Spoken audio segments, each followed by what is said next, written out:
പ്യാരെ ബച്ചോ ആദാബ്. എൻ്റെ പ്രിയപ്പെട്ട കുട്ടികളെ, 10ാം ക്ലാസ്സിൻ്റെ ആദ്യ ക്ലാസ്സിലേക്ക് നിങ്ങൾക്കെല്ലാവർക്കും സ്വാഗതം. നാം നമ്മുടെ പാഠഭാഗങ്ങൾ, ഇതുവരെ എടുത്ത ഭാഗങ്ങൾ ഒന്നുകൂടെ നോക്കാം.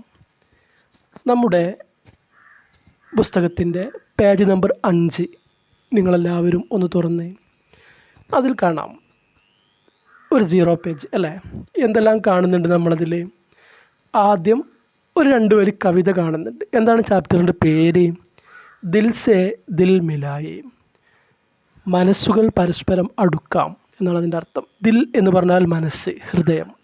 ദിൽ സേ ദിൽ മിലായേ, മനസ്സുകൾ തമ്മിൽ ഇണങ്ങിച്ചേരാം എന്നാണ് അതിൻ്റെ അർത്ഥം. ജബ് ജൈബ് മേം പൈസ ബജ്തേ ഹേ, ജബ് പേട്ട് മേം റോട്ടി ഹോത്തി ഹേ, ഉസ് വക്ത് യേ ജറ ഹീര ഹേ, ഉസ് വക്ത് യേ ശബനം മോത്തി ഹേ. ഒരു ഷീർ എന്ന് പറഞ്ഞാൽ 2 വരി കവിത അല്ലേ. കവിതയുടെ 2 വരികൾ അവിടെ കൊടുത്തിട്ടുണ്ട്. എന്താണ് അതിൽ പറയുന്നത്? ജബ് ജൈബ് മേം, ജൈബ് എന്ന് പറഞ്ഞാൽ പോക്കറ്റ് അല്ലേ. നമ്മുടെ പോക്കറ്റിൽ കാശുള്ളപ്പോൾ അല്ലേ, നമ്മുടെ കയ്യിൽ ഇഷ്ടംപോലെ കാശുള്ള സമയത്ത് എന്താണ്, നമുക്ക് നല്ല സന്തോഷമായിരിക്കും അല്ലേ. അതുപോലെ നമ്മുടെ വയറ് നിറച്ച് ഭക്ഷണം കഴിക്കുന്ന സമയത്തൊക്കെ നമുക്ക് സന്തോഷമായിരിക്കും. അതാണ് പറയുന്നത്. അല്ലാത്തവർക്ക് എന്തായിരിക്കും? ദുഃഖവും ആയിരിക്കും. ജബ് ജേബ് മേം പൈസ ബജ്തേ ഹേ, ജബ് പേട്ട് മേം റോട്ടി ഹോത്തി ഹേ. നമ്മുടെ വയറ് നിറയെ ഭക്ഷണമുള്ളപ്പോൾ, നമ്മുടെ പോക്കറ്റ് നിറയെ കാശുള്ളപ്പോൾ നമുക്കെന്തായിരിക്കും? ഉസ് വക്തിയ ദറ ഹീര ഹേ, ഉസ് വക്തിയ ശബനം മോത്തി ഹേ. നമുക്കെല്ലാം വളരെയധികം സന്തോഷമായി തോന്നാം. ഇനി നമുക്ക് ആ ചിത്രം ശരിക്കൊന്ന് നോക്കിയേ. ഒരു ഭാഗത്ത് വലിയ വലിയ ബിൽഡിങ്ങുകൾ ഉണ്ട് അല്ലേ, മറുഭാഗത്ത് ചെറിയ കുടിലുകളും ഉണ്ട്. ഒരു കുട്ടി വളരെ നിരാശനായിട്ട് അവിടെ നിൽക്കുന്നുണ്ട്. എന്തായിരിക്കും കാരണം? ആ കുട്ടിയുടെ കയ്യിലൊരു പാത്രം കണ്ടോ, ചെറിയൊരു പാത്രം. ആ പാത്രത്തിൽ നിന്ന് ചപ്പാത്തിയോ അല്ലെങ്കിൽ പത്തിരിയോ അല്ലെങ്കിൽ എന്തെങ്കിലും ഭക്ഷണ സാധനം അല്ലേ ആരെടുത്തുകൊണ്ട് പോയി? ഒരു കാക്ക കൊത്തിക്കൊണ്ടുപോയി. ആ കാക്കയെ വളരെ നിരാശനായിട്ട് നമ്മുടെ കുട്ടി ഇങ്ങനെ നോക്കി നിൽക്കുകയാണ് അല്ലേ. നിങ്ങൾ ആ ചിത്രം ശരിക്കും നോക്കിയ കുട്ടിയുടെ മുഖഭാവം, കുട്ടികളെ കാണുമ്പോൾ തന്നെ നമുക്ക് എന്താ തോന്നുന്നത്? ഒരു ദാരിദ്ര്യം അല്ലേ. ദാരിദ്ര്യം അവരെ വല്ലാതെ അലട്ടുന്നുണ്ട്. ഒരു ഭക്ഷണം, ആ ഭക്ഷണ സാധനം കാക്ക കൊത്തിക്കൊണ്ടുപോവുകയും ചെയ്തു. ആ കുട്ടി നിരാശനായ ദുഃഖത്തോടു കൂടി ആ കാക്കയെ തന്നെ നോക്കിക്കൊണ്ടിരിക്കുകയാണ്. നമുക്ക് അതിൻ്റെ താഴെ 2 ചോദ്യങ്ങളുണ്ട്. ഒന്ന് വായിച്ച് നോക്കിയേ. ബച്ച ക്യോം പരേശാൻ ഹേ, എന്തുകൊണ്ടായിരിക്കും കുട്ടി നിരാശനായത്? എന്തായിരിക്കും ഈ കുട്ടിയുടെ ദുഃഖത്തിന് കാരണം? എന്തായിരിക്കും കാരണം? എന്തായിരിക്കും കുട്ടിയുടെ ദുഃഖത്തിന് കാരണം? ഏക്ക് കവ്വേനെ എന്ത് ചെയ്തു? ഒരു കാക്ക എന്ത് ചെയ്തു? ഒരു കാക്ക ബച്ചേസെ ഏക്ക് കവ്വേനെ, ഞാൻ അവിടെ എഴുതിയിട്ടുണ്ട്, നിങ്ങളെല്ലാവരും ശരിക്കും നോക്കി. ബച്ചേ ക്യോം പരേശാൻ ഹേ, എന്താണ് കാരണം? ഏക്ക് കവ്വേനെ ബച്ചേക്ക് ബർത്തൻ സെ ചപ്പാത്തി ചീൻ ലിയ അല്ലേ. ഒരു കാക്ക കുട്ടിയുടെ പാത്രത്തിൽ നിന്ന് ചപ്പാത്തിയും എടുത്തു പോയി. ഏക്ക് കവ്വേനെ ബച്ചേക്ക് ബർത്തൻ സെ ചപ്പാത്തി ചീൻ ലിയ, ഒരു കാക്ക കുട്ടിയുടെ പാത്രത്തിൽ നിന്ന് ചപ്പാത്തിയും എടുത്തുകൊണ്ട് പോയി. ഇനി അതിൽ 2ാമത്തെ ചോദ്യം നോക്കിയേ. എന്താണ് 2ാമത്തെ ചോദ്യം? ഇൻസാൻ കി ബുനിയാദി ജറൂരിയാത്ത് ക്യാ ക്യാ ഹേ, മനുഷ്യൻ്റെ അടിസ്ഥാന ആവശ്യങ്ങൾ എന്തെല്ലാമാണ്? മനുഷ്യൻ്റെ ബേസിക് നീഡ്സ് എന്തെല്ലാമാണ്? മനുഷ്യൻ്റെ അടിസ്ഥാന ആവശ്യങ്ങൾ എന്തെല്ലാമാണ്? ഏറ്റവും ആദ്യം വേണ്ടത് ഭക്ഷണം അല്ലേ. ഭക്ഷണത്തിന് നമ്മൾ എന്താ പറയുക? ഖാന. പിന്നെ വേണ്ടത് ഘർ, വീട് അല്ലേ. 3ാമത് വേണ്ടത് വസ്ത്രം. അപ്പോൾ ഖാന, ഘർ, കപ്പട, ഈ 3 സാധനങ്ങളാണ് എന്ത്? ഇൻസാൻ കി ബുനിയാദി ജറൂരിയാത്ത്. ഇനി നമുക്ക് ആ പാഠഭാഗം ഒന്ന് നോക്കാം. എല്ലാവരും ശ്രദ്ധിച്ച് നോക്കുക. എന്താണ് നമ്മുടെ പാഠത്തിൻ്റെ പേര്? സതാത്തി ഹേ മുഫ്ലിസി അല്ലേ. സതാത്തി ഹേ മുഫ്ലിസി. എന്താണ് സതാന എന്ന് പറഞ്ഞാൽ? സതാന എന്ന് പറഞ്ഞാൽ ദ്രോഹിക്കുക അല്ലേ, ഉപദ്രവിക്കുക. മുഫ്ലിസി ദാരിദ്ര്യം, ദാരിദ്ര്യം ഉപദ്രവിക്കുന്നു എന്നാണ് അതിൻ്റെ അർത്ഥം. ദാരിദ്ര്യം ദ്രോഹിക്കുന്നു എന്നാണ് അതിൻ്റെ അർത്ഥം. ഞാൻ ഈ പാഠഭാഗം ഒന്ന് വായിച്ചു തരാം, നമുക്കതിന് ശേഷം അർത്ഥം നോക്കാം. बेटे तुम यहीं इस दुकान के पास रहो, मैं अपना काम पूरा करके अभी आई. लक्ष्मी अपने बेटे साजन को दुकान पर छोड़कर बाज़ार की सफाई में मसरूफ़ हो गई. शहर में बड़ी चहल पहल थी, चारों तरफ शोर वगल मचा हुआ था.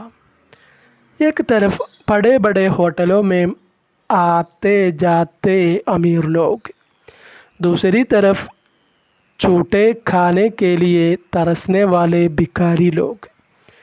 बाज़ार के शुमाली हिस्से में एक पुरानी टूटी फूटी इमारत दिखाई दे रही थी. उसके करीब कोडेक क्रिकेट का ढेर लगा हुआ था. वहाँ एक नन्हा मुन्ना बच्चा भूख से बल्क कर अपनी माँ से रो रो कर खाना मांग रहा था. यह मंजर देखकर साजन का दिल दुहल गया. इतने में एक भिखारी गीत गाते हुए वहाँ पहुँचा. നിങ്ങൾക്ക് കിട്ടാത്ത വാക്കുകൾ ഒന്ന് നോട്ട് ചെയ്ത് വെക്കാം. ഏതൊക്കെയാണ് ആ വാക്കുകൾ? നമുക്ക് നോക്കാം. ദുക്കാൻ, ദുക്കാൻ എന്ന് പറഞ്ഞാൽ എന്താണ്? ദുക്കാൻ എന്ന് പറഞ്ഞാൽ കട, കാം ജോലി, ബാസാർ അടുത്ത വാക്ക് നോക്ക്, ബാസാർ അങ്ങാടി, സ്വഫായി വൃത്തിയാക്കുക, സ്വാഫ് കർണ വൃത്തി, സ്വാഫ് കർണ സ്വഫായി വൃത്തിയാക്കുക, മസ്റൂഫ് വ്യാപൃതരാകുക, ഷഹർ പട്ടണം, ചഹൽ പഹൽ ബഹളം, ഷോർവൽ എന്ന് പറഞ്ഞാലും ബഹളം തന്നെയാണ് അർത്ഥം, അമീർ ലോഗ് ധനികർ. അടുത്ത വാക്ക് ത്വരഫ് എന്ന് പറഞ്ഞാൽ ഭാഗം, ഛൂട്ടെ ഖാന ഭക്ഷണത്തിൻ്റെ അവശിഷ്ടങ്ങൾ, ഭക്ഷണത്തിൻ്റെ വേസ്റ്റ് ആയിട്ടുള്ള സാധനങ്ങൾ. അടുത്ത വാക്ക് തറസ്നെ വാല ആഗ്രഹിക്കുന്നവർ, ഭിക്കാരി ലോഗ് പിച്ചക്കാർ, ഷിമാൽ എന്ന് പറഞ്ഞാൽ വടക്ക് ഭാഗം ഒരു സൈഡ്, ടൂട്ടി പൂട്ടി ഇമാറത്ത് പൊട്ടിപ്പൊളിഞ്ഞ ബിൽഡിങ്, പൊട്ടിപ്പൊളിഞ്ഞ ബിൽഡിങ് നശിച്ചുകൊണ്ടിരിക്കുന്ന ബിൽഡിങ്. പിന്നെ കോടെ ക്രിക്കറ്റ്, കോടെ കർക്കറ്റ് എന്നാണ് വായിക്കുക. കോടെ കർക്കറ്റ് എന്ന് പറഞ്ഞാൽ പിന്നെ വേസ്റ്റ് മാലിന്യങ്ങൾ, മാലിന്യ കൂമ്പാരങ്ങൾ, ഡേർ എന്ന് പറഞ്ഞാൽ കൂമ്പാരം. നന്ന മുന്ന ബച്ച എന്ന് പറഞ്ഞാൽ ചെറിയ കുട്ടി, ഭൂക്ക് വിശപ്പ്, ദുഹൽന എന്ന് പറഞ്ഞാൽ അലിയുക, മനസ്സ് അലിയുക എന്നുള്ള വാക്കാണ് അവിടെ ഉദ്ദേശിച്ചത്. ഭിക്കാരി പിച്ചക്കാരൻ നമ്മൾ നേരത്തെ പറഞ്ഞു അല്ല. ഇത്രയും വാക്കുകളാണ് നമുക്കതിൽ പുതിയ വാക്കുകളായിട്ടുള്ളത്. ഇനി നമുക്കതിൻ്റെ അർത്ഥമൊന്ന് പറഞ്ഞു നോക്കാം. എല്ലാവരും ടെക്സ്റ്റ് ബുക്കിലേക്ക് നോക്കുക. സതാത്തിഹ മുഫ്ലിസി, ദാരിദ്ര്യം നമ്മെ ഉപദ്രവിക്കുന്നു, ദാരിദ്ര്യത്തിൻ്റെ ഉപദ്രവം അല്ലേ, ദാരിദ്ര്യം ദ്രോഹിക്കുന്നു എന്നാണ് പറയുന്നത്. ബേട്ടെ തും യഹീം ഇസ് ദുകാൻ കെ പാസ് രഹോ, മേം അപ്നാ കാം പൂരാ കർക്കെ അഭി ആയി. എന്താ പറയുന്നത്? ലക്ഷ്മി അപ്നെ ബേട്ടെ സാജൻ കോ ദുകാൻ പർ ചോഡ്കർ ബാസാർ കി സ്വഫായി മെൻ മസ്റൂഫ് ഹോ ഗയി. ലക്ഷ്മി എന്ന് പറയുന്നത് ഒരു അമ്മയാണ്. ലക്ഷ്മിയുടെ മകനാണ് സാജൻ. രണ്ട് കഥാപാത്രങ്ങളാണ് ഇവിടെ കാണുന്നത് അല്ലേ, സാജനും ലക്ഷ്മിയും. ലക്ഷ്മിയുടെ ജോലി എന്താണ്? അങ്ങാടികളൊക്കെ വൃത്തിയാക്കുക. മുനിസിപ്പാലിറ്റിയുടെ ആ ഒരു വർക്കില്ലേ, ക്ലീനിങ്, അതായിരിക്കും അല്ലേ. ലക്ഷ്മി തൻ്റെ മകൻ സാജനോട് പറയാണ്, എന്താ പറയുന്നത്? ബേട്ടെ തും യഹീം ഇസ് ദുകാൻ കെ പാസ് രഹോ, മോനെ നീ ഈ കടയുടെ മുമ്പിൽ ഇവിടെ തന്നെ നിൽക്ക്. മേം അപ്പിന കാം പൂരാ കർക്കെ അഭിയായി, ഞാൻ എൻ്റെ ജോലി തീർത്ത് ഇപ്പോൾ വരാം. ലക്ഷ്മി അപ്പിനെ ബേട്ടെ സാജൻ കോ ദുകാൻ പർ ചോഡ്കർ ബാസാർ കി സഫായി മേം മസ്റൂഫ് ഹോ ഗയി. ലക്ഷ്മി തൻ്റെ മകനായ സാജനെ കടയുടെ മുമ്പിൽ നിർത്തിയിട്ട് മോനോട് പറയാണ്, മോനെ നീ ഇവിടെ നിൽക്ക്, ഞാൻ എൻ്റെ പണിയും കഴിഞ്ഞിട്ട് എൻ്റെ ഇവിടെ കുറച്ച് ക്ലീൻ ചെയ്യാനുണ്ട് അല്ലേ, ആ ക്ലീനിങ് ജോലി തീർത്തിട്ട് ഇപ്പോൾ വരാം, നീ ഇവിടെ തന്നെ നിൽക്ക് എന്ന് പറഞ്ഞു. ഷഹർ മേം ബഡി ചഹൽ പഹൽ തി. പട്ടണം മുഴുവൻ, പട്ടണത്തിൻ്റെ അവസ്ഥ അറിയാലോ, എല്ലാ ഭാഗത്തും വാഹനങ്ങളായിരിക്കും അല്ലേ, നല്ല തിരക്കായിരിക്കും. പട്ടണം മുഴുവൻ എന്തായിരുന്നു, നല്ല ഒച്ചപ്പാടായിരുന്നു, നല്ല ശബ്ദമയമായിരുന്നു. ചഹൽ പഹൽ ബഹളം. ചാറോം തരഫ് ഷോർ വവൽ മച്ചാഹുവാത്ത. എല്ലാ ഭാഗത്തു നിന്നും നല്ല ശബ്ദങ്ങൾ ഉണ്ടായിരുന്നു, വാഹനങ്ങളുടെ ശബ്ദങ്ങളും മറ്റു പലവിധ ശബ്ദങ്ങളും, നല്ല തിരക്ക് പിടിച്ചൊരു അന്തരീക്ഷം ആയിരുന്നു. ഏക് തരഫ് ബഡേ ബഡേ ഹോട്ടലോ മേം ആത്തേ ജാത്തേ അമീർ ലോഗ്. പിന്നെ ഇദ്ദേഹം പറയാണ്, ഒരു ഭാഗത്ത്, പട്ടണത്തിൻ്റെ ഒരു ഭാഗത്ത് എന്താണ്, വലിയ വലിയ ഹോട്ടലുകളുണ്ട്. ആ ഹോട്ടലുകളിൽ വരികയും പോവുകയും ചെയ്യുന്ന ധനികരായ മനുഷ്യരുണ്ട്. മനുഷ്യൻ്റെ അവസ്ഥയാണ്, ധനികരായ മനുഷ്യരുണ്ട്. അവരെന്താണ്, വലിയ ഹോട്ടലിലൊക്കെ കയറുന്നുണ്ട് അല്ലേ, വരികയും പോവുകയൊക്കെ ചെയ്യുന്നുണ്ട്. അത്തരത്തിലുള്ള വലിയ വലിയ ധനികരായ ആളുകൾ വരുന്ന വലിയ വലിയ ഹോട്ടലുകൾ അവിടെയുണ്ട്. ദൂസരി തരഫ് ഝൂട്ടെ ഖാനെ കെ ലിയെ തറസ്നെ വാലെ ഭിഖാരി ലോഗ്. അതേസമയത്ത് മറ്റൊരു ഭാഗത്ത് എന്താണ്, ഭക്ഷണത്തിൻ്റെ വേസ്റ്റുകൾക്ക് വേണ്ടിയിട്ട്, അതായത് ഭക്ഷണ അവശിഷ്ടങ്ങൾക്ക് വേണ്ടിയിട്ട് കൊതിക്കുന്ന പിച്ചക്കാരായ ജനങ്ങളും ഒരു ഭാഗത്തുണ്ട്. രണ്ട് തരത്തിലുള്ള ജനങ്ങളാണ്. നല്ല ധനികരായ ആളുകളുണ്ട്, പിന്നെന്താണ്, ഭക്ഷണ അവശിഷ്ടങ്ങൾക്ക് ആഗ്രഹിക്കുന്ന പാവപ്പെട്ട ജനങ്ങളും ഉണ്ട്. പിന്നെ അദ്ദേഹം പറയുന്നു, ബാസാർ കെ ഷുമാലി ഹിസ്സേ മേം एक पुरानी टूटी फूटी इमारत ദിക്കായി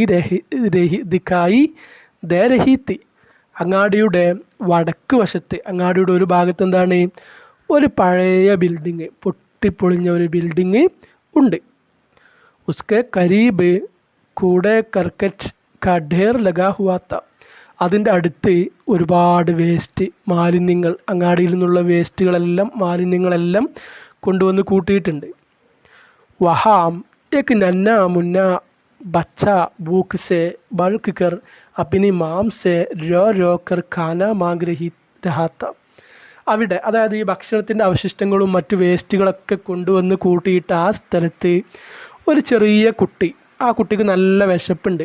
വിശപ്പ് ഉണ്ടായതുകൊണ്ട് തൻ്റെ ഉമ്മയോട്, തൻ്റെ അമ്മയോട് ഭക്ഷണത്തിന് വേണ്ടി കരഞ്ഞുകൊണ്ടേ ഇരിക്കുന്നു. ഭക്ഷണം, അതായത് ഭക്ഷണ അവശിഷ്ടങ്ങളാണ് ഈ വേസ്റ്റിൽ കൊണ്ടുവന്നിട്ടിരിക്കുന്നത്. അതിൻ്റെ അടുത്ത് നിന്നാണ് ഈ കുട്ടി കരയുന്നത്. മൻസിർ ദേഖ് കർ ഷാജൻ കാ ദിൽ ദുഹൽ ഗയ. ഈ കാഴ്ചകൾ കണ്ടപ്പോൾ, ഈ കുട്ടി കരയുന്നത് കണ്ടപ്പോൾ ഷാജൻ്റെ മനസ്സ് വല്ലാതെ വേദനിച്ചു, വല്ലാതെ മനസ്സലിഞ്ഞുപോയി. ഇത്തനെ മേം ഏക് ഭിക്കാരി ഗീത് ഗാത്തേ ഹുയെ വഹാം പഹുഞ്ച. അപ്പോഴേക്കും അവിടേക്ക് ഒരു പിച്ചക്കാരനായ, ഒരു ഭീക്ക് മാങ്കിനെ വാല, ഭിക്കാരി എന്ന് പറഞ്ഞാൽ ഭീക്ക് മാങ്കിനെ വാല, ഒരു പിച്ചക്കാരനായ ആളെയും ഒരു പാട്ടും പാടിയിട്ട് അങ്ങോട്ട് വന്നു.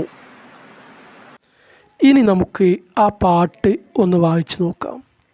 ജബ് ആദ്മി കെ ഹേൽ പെ ആती है मुफलिसी, किस किस तरह से उसको सताती है मुफलिसी, प्यासा तमाम रोज़ बिताती है मुफलिसी, भूखा तमाम रात सुलाती है मुफलिसी, यह दुख वो जाने जिस पे के आती है मुफलिसी, मुफलिस की कुछ नज़र नहीं रहती है आन पर, देता है अपनी जान वो ये के किनान पर, हरान टूट पड़ता है रोटी के होम पर, जिस तरह कुत्ते लड़ते हैं एक इस्तिहाम पर, वैसा ही मुफलिसों को लड़ाती है मुफलिसी, मुफलिस का दर्द दिल में कोई ठानता नहीं, मुफलिस की बात को भी कोई मानता नहीं, ज़ात और हस्ब नस्ब को कोई जानता नहीं,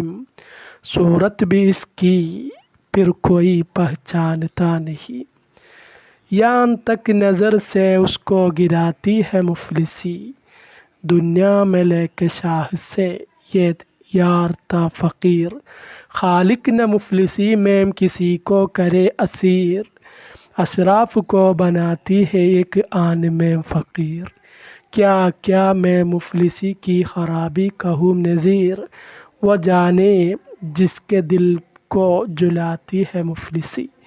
പ്രിയപ്പെട്ട കുട്ടികളെ, ഈ കവിതയുടെ വാക്കർത്ഥങ്ങൾ നമുക്കൊന്ന് നോക്കാം. നിങ്ങൾക്ക് കിട്ടാത്ത വാക്കുകൾ നിങ്ങൾ നോട്ട് ചെയ്ത് വെക്കുക.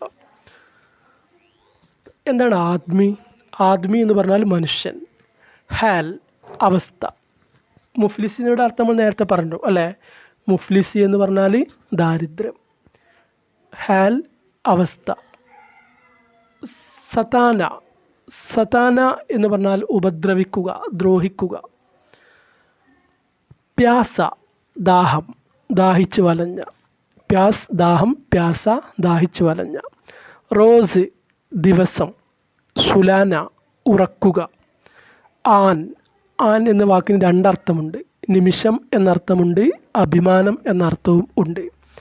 നാൻ എന്ന് പറഞ്ഞാൽ ഭക്ഷണം. ടൂട്ട് പഠന ആക്രമിക്കുക. ടൂട്ട് പഠന ആക്രമിക്കുക. ലഡ്ന എന്ന് പറഞ്ഞാലും യുദ്ധം ചെയ്യുക, ആക്രമിക്കുക എന്നർത്ഥം തന്നെയാണ്.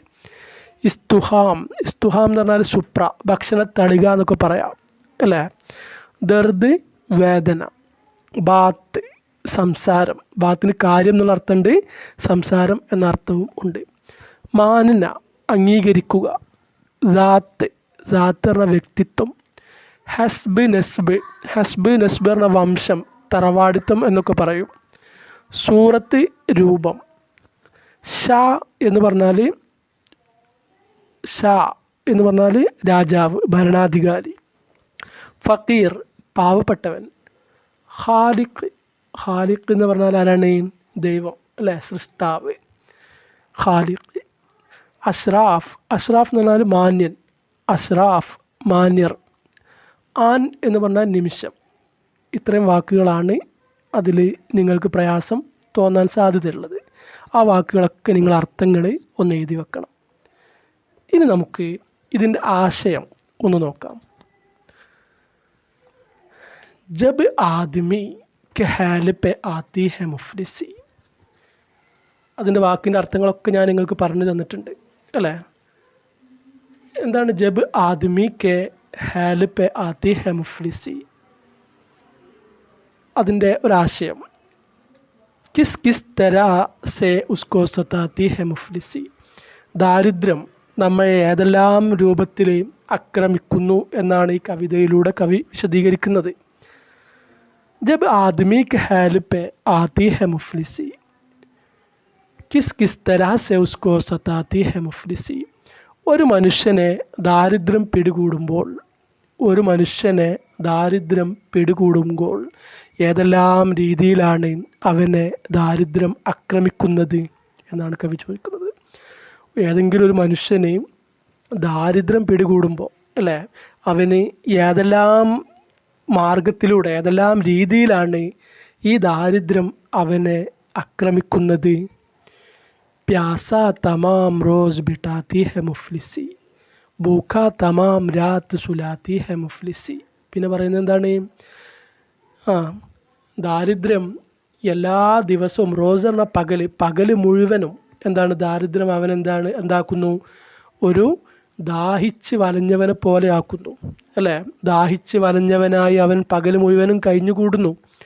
അതുപോലെ വിശപ്പ് സഹിച്ചുകൊണ്ട് അവൻ രാത്രി ഉറങ്ങുന്നു. ഭൂഖ തമാം രാത്ത് സുലാത്തി ഹെ മുഫ്ലിസി.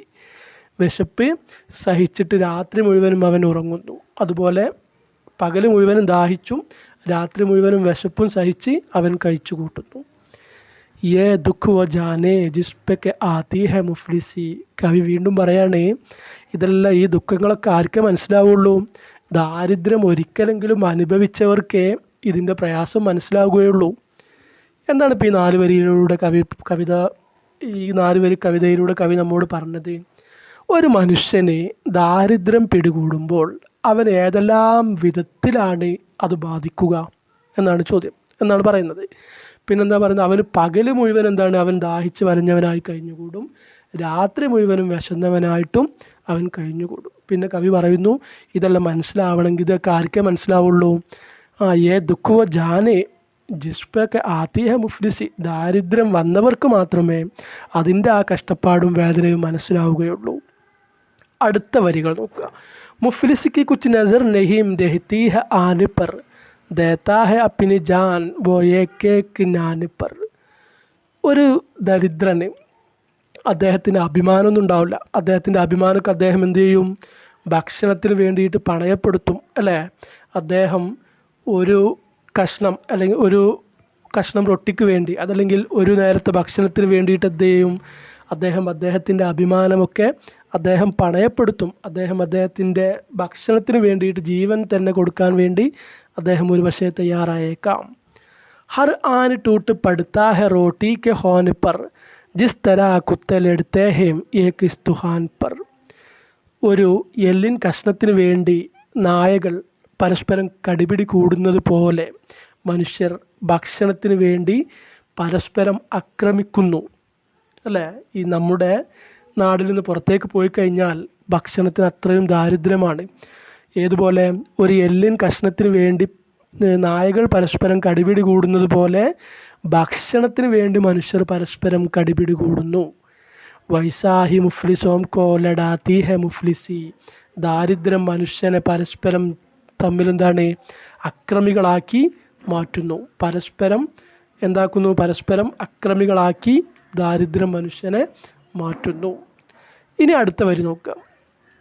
മുഫ്ലിസ് കാ ദർദ് ദിൽ മേ കോയി ഠാനതാ നഹീം. മുഫ്ലിസിൻ്റെ, അതായത് ഈ ദരിദ്രൻ്റെ വേദന ആരും മനസ്സിലാക്കുകയില്ല. മുഫ്ലിസ് കി ബാത്ത് കോ ബി കോയി മാനതാ നഹീം. ദരിദ്രൻ പറയുന്ന കാര്യങ്ങൾ ആരും അംഗീകരിക്കുകയുമില്ല. ഒരു സദസ്സിൽ ഒരു ദരിദ്രൻ ഇരിക്കുകയാണെങ്കിൽ അവനെന്തെങ്കിലും സംസാരിക്കുകയാണെങ്കിൽ അതാരും മെയിൻറ്റ് ചെയ്യൂല. അതാണ് പറയുന്നത്. മുഫ്ലിസിക്ക ദർദ് ദിൽമേ കോയി ഠാനതാ നഹീം. ആ ദരിദ്രൻ്റെ പ്രയാസങ്ങൾ, അദ്ദേഹത്തിൻ്റെ വിഷമങ്ങൾ, അദ്ദേഹത്തിൻ്റെ സങ്കടങ്ങൾ ആരും മനസ്സിലാക്കുകയില്ല. പിന്നെ അദ്ദേഹം പറയുന്ന കാര്യങ്ങൾ ആരും കേൾക്കാൻ പോലും നിൽക്കുകയില്ല. അദ്ദേഹം പറയുന്ന കാര്യങ്ങൾ ആരും അംഗീകരിക്കുകയില്ല.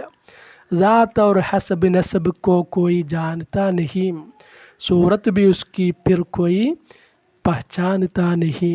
അദ്ദേഹത്തിൻ്റെ ज़ात, വ്യക്തിത്വം, അദ്ദേഹം ഒരു മനുഷ്യനാണ്, അല്ലേ? അദ്ദേഹം വല്ല തെറ്റും ചെയ്തിട്ടാണോ? അല്ല. അദ്ദേഹം എന്താണ്? അദ്ദേഹത്തിന് കഴിവില്ല, അല്ലേ? ആ ഒരു പോരായ്മയാണ് അദ്ദേഹത്തിനുള്ളത്. അദ്ദേഹത്തിന് സാമ്പത്തികമായി അദ്ദേഹം എന്താണ്? പിന്നിലാണ്. അതുകൊണ്ട് എന്താണ്? അദ്ദേഹത്തെ ആരും പരിഗണിക്കൂല. എല്ലാവരും അദ്ദേഹത്തെ എന്ത് ചെയ്യും? അവഗണിക്കുകയാണ് ചെയ്യുക, അല്ലേ? അദ്ദേഹത്തിൻ്റെ വ്യക്തിത്വം, ആ വ്യക്തിത്വത്തെ ആരും പരിഗണിക്കില്ല. അതുപോലെ അദ്ദേഹത്തിൻ്റെ തറവാടിത്തം, അല്ലേ? അദ്ദേഹത്തിൻ്റെ കുടുംബക്കാർ വരെ എന്ത് ചെയ്യും? അദ്ദേഹത്തിൽ നിന്ന് അകലാനാണ് ശ്രമിക്കുക, അല്ലേ? സ്വന്തം കുടുംബക്കാർ അദ്ദേഹം എൻ്റെ കുടുംബക്കാരനാണ് എന്ന് പറയാൻ പോലും ഒരു പക്ഷേ മടിച്ചേക്കാം, അല്ലേ? അതാണ് ഇവിടെ പറയുന്നത്. ജാത്ത് ഔർ ഹസബ് നസബ് കോയി ജാനതാ നഹീം. അദ്ദേഹത്തിൻ്റെ തറവാടിത്തമോ അദ്ദേഹത്തിൻ്റെ വ്യക്തിത്വമോ ആർക്കും അറിയുക പോലുമില്ല. സൂറത്ത് ബിയൂസ് കി പിർ കോയി പഹ്ചാനതാ നഹീം. അദ്ദേഹത്തെ എല്ലാവരും അവഗണിച്ച് എന്ത് ചെയ്യും? അദ്ദേഹത്തിൻ്റെ ആ ഒരു രൂപം പോലും മനുഷ്യർക്ക് എന്താണ്? തിരിച്ചറിയില്ല. അതായത് നമ്മുടെ നാട്ടുകാരനാണെങ്കിലും നമ്മുടെ കുടുംബക്കാരനാണെങ്കിലും അദ്ദേഹം നമ്മിൽപ്പെട്ട ഒരാളാണ് എന്ന് പറയാൻ പലർക്കും എന്തായിരിക്കും? മടിയായിരിക്കും, അല്ലേ? അദ്ദേഹത്തെ അത്രത്തോളം ജനങ്ങൾ എന്ത് ചെയ്യും? ചില ആളുകൾ അദ്ദേഹത്തെ അവഗണിക്കും. യാൻ തക് നസർ സെ ഉസ്കോ ഗിരാത്തി ഹെ മുഫ്ലിസി. എന്നിട്ട് കവി പറയുന്നു, ഇത്രത്തോളം ആ മനുഷ്യനെ എന്ത് ചെയ്യുന്നു? താഴ്ത്തിയത് ആരാണ്? ദാരിദ്ര്യമാണ്, അല്ലേ? അതേ സമയത്ത് അദ്ദേഹം നല്ല ധനികനാണെങ്കിൽ അദ്ദേഹത്തിന് എല്ലാവരും ഉണ്ടാകും, അല്ലേ? അദ്ദേഹം പറയുന്നതൊക്കെ എല്ലാവരും കേൾക്കും, അദ്ദേഹത്തിന് നല്ല സ്ഥാനമാനങ്ങൾ ഉണ്ടാകും. പക്ഷെ അതെല്ലാം അദ്ദേഹത്തിൽ നിന്ന് ഇല്ലാതായത് എന്തുകൊണ്ടാണ്? അദ്ദേഹം ഏക്ക് മുഫ്ലിസ് ഹേ, വോ ഏക്ക് മുഫ്ലിസ് ഹേ. പിന്നെ കവി പറയുന്നു, ദുനിയാ മേ ലേക്കെ ഷാഹ് സേ യാർ താ ഫക്കീർ ഖാലിക് ന മുഫ്ലിസി മേം കിസി കോ കിരെ അസീർ. പിന്നെ കവി അള്ളാഹിനോട് പ്രാർത്ഥിക്കുകയാണ്, ദൈവമേ, ഈ ലോകത്ത് ഒരു ഭരണാധികാരി മുതൽ, ഭരണാധികാരി പറഞ്ഞാൽ അങ്ങേയറ്റം ധനികനായ വ്യക്തിയാണ്, അല്ലേ? ഫക്കീർ എന്ന് പറഞ്ഞാൽ താഴേക്കിടയിലുള്ള വ്യക്തിയാണ്.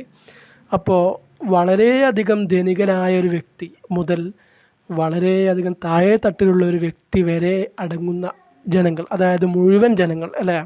ഈ ലോകത്തുള്ള ഒരൊറ്റ ജനങ്ങളെയും എന്താക്കരുത്? നീ ദാരിദ്ര്യത്തിൻ്റെ തടവറയിലാക്കല്ലേ എന്നാണ് പ്രാർത്ഥിക്കുന്നത്.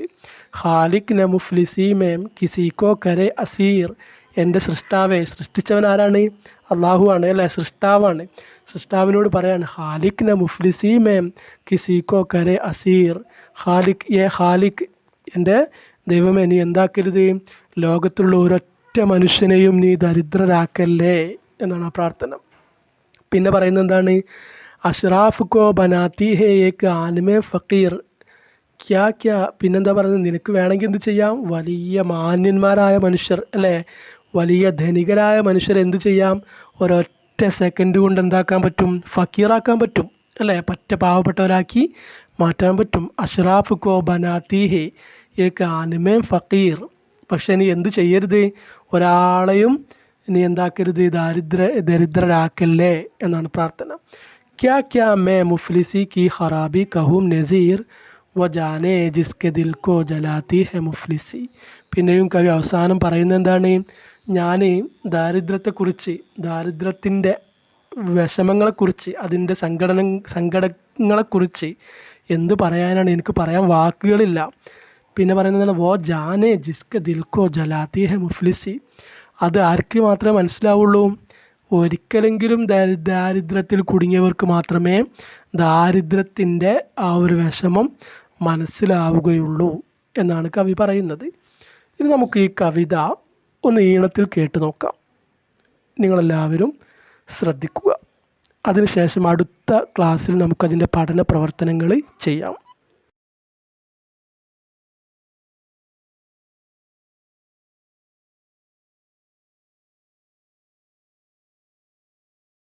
जब आदमी के हाल पे आती है मुफलिसी, आती है मुफलिसी, किस किस तरह से उसको सताती है मुफलिसी, सताती है मुफलिसी, प्यासा तमाम रोज बिताती है मुफलिसी, भूखा तमाम रात सुलाती है मुफलिसी, सुलाती है मुफलिसी, ये दुख वो जाने जिस पे के आती है मुफलिसी, मुफलिस के कुछ नजर नहीं रहती है आन पर, रहती है आन पर, देता है अपनी जान वो एक एक न्यान पर, हर आन ठोट पड़ता है रोटी के खान पर, रोटी के खान पर, वैसा ही मुफलिसों की लटाती है मुफलिसी, लटाती है मुफलिसी, मुफलिस का दर्द दिल में कोई ठानता नहीं, मुफलिस की बात को भी कोई मानता नहीं,